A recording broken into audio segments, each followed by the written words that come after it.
الحمد للہ رب العالمین والصلاة والسلام علی سید المرسلین وخاتم النبیین وعلی آلہ واصحابہ اجمعین اما بعد فاعوذ باللہ من الشیطان الرجیم بسم اللہ الرحمن الرحیم یا ایہا الذین آمنوا کتب علیکم الصیام کما کتب علی الذین من قبلکم لعلکم تتقون ایاما معدودات فمن کان منکم مریضا او علی سفر فعدۃ من ایام اخر وعلى الذين يطيقونه فدية طعام مسكين فمن تطوع خيرا فهو خير له وأن تصوموا خير لكم إن كنتم تعلمون شہر رمضان الذی انزل فیہ القرآن ھدی للناس وبینات من الھدی والفرقان فمن شہد منکم الشہر فلیصم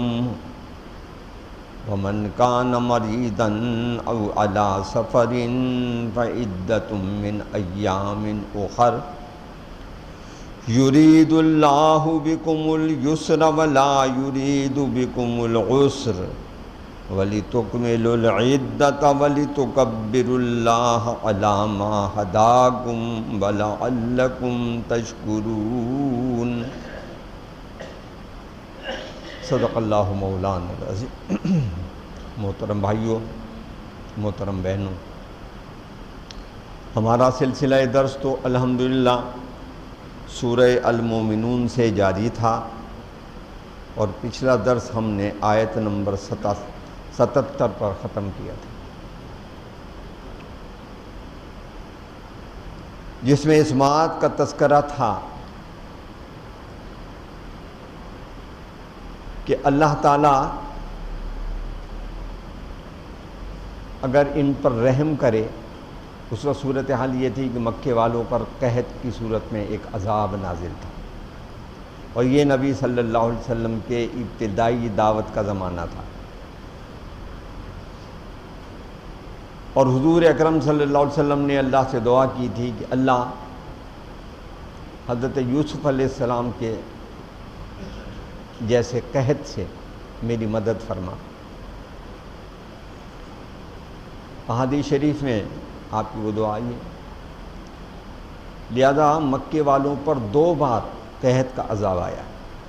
ایک حضور کی ہجرت سے پہلے جس کا یہ ذکر ہے، اور ایک ہجرت کے بعد، اس کا یہاں ذکر نہیں۔ تو اللہ تعالیٰ نے کہا کہ اگر ہم ان پر رحم کر دیں اور اس عذاب کو ان سے ہٹا دیں تو اس بات کی توقع نہیں کہ ان کے دل نرم ہوں گے، یہ تو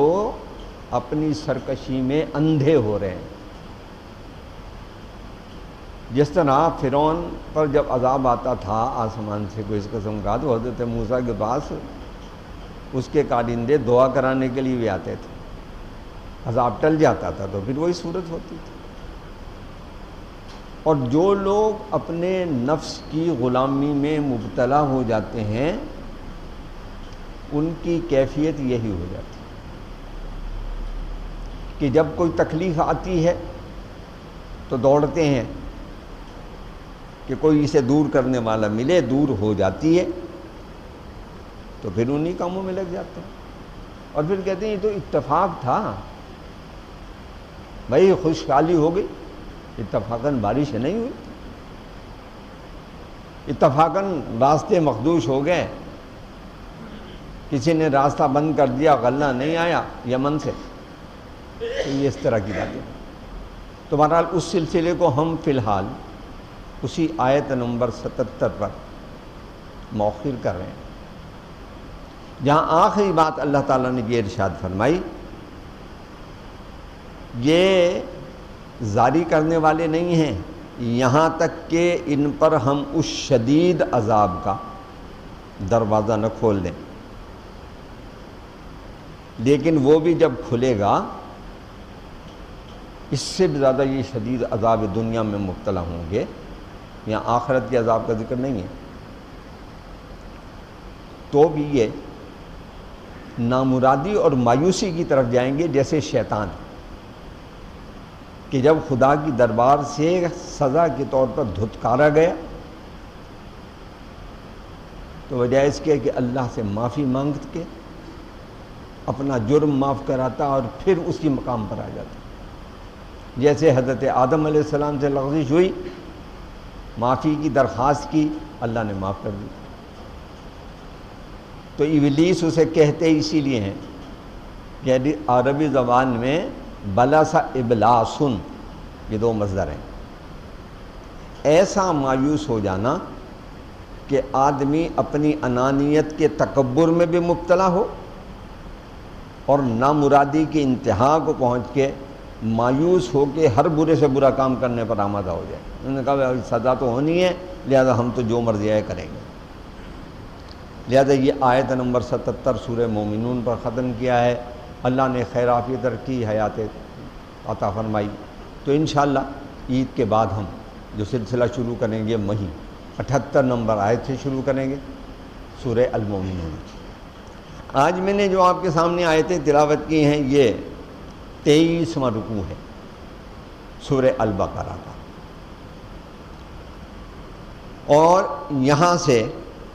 یہ آیت نمبر 183 سے شروع کیا ہے ہم نے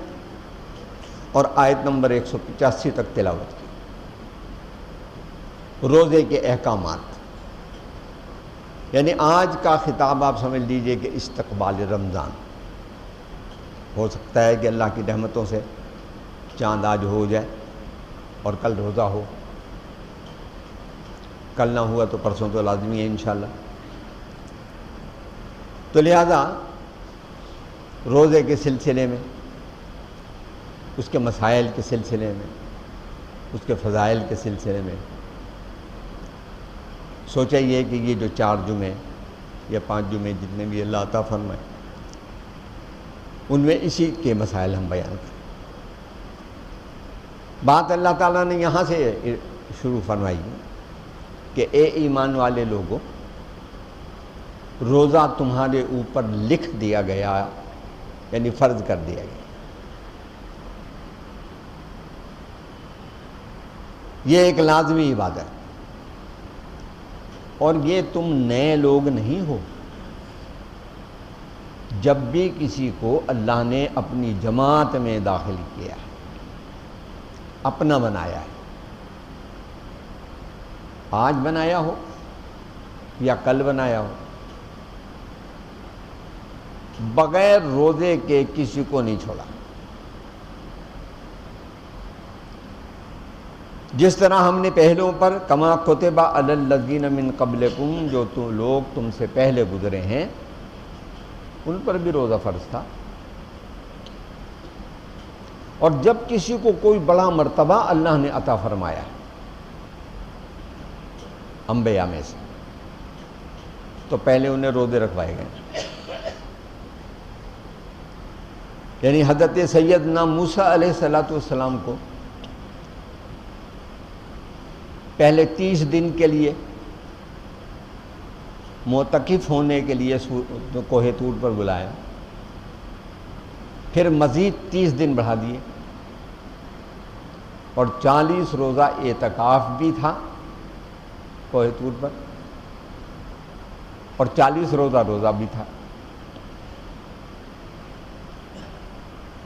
اور کتنا بڑا اعزاز دیا کہ واپسی پر اللہ تعالیٰ نے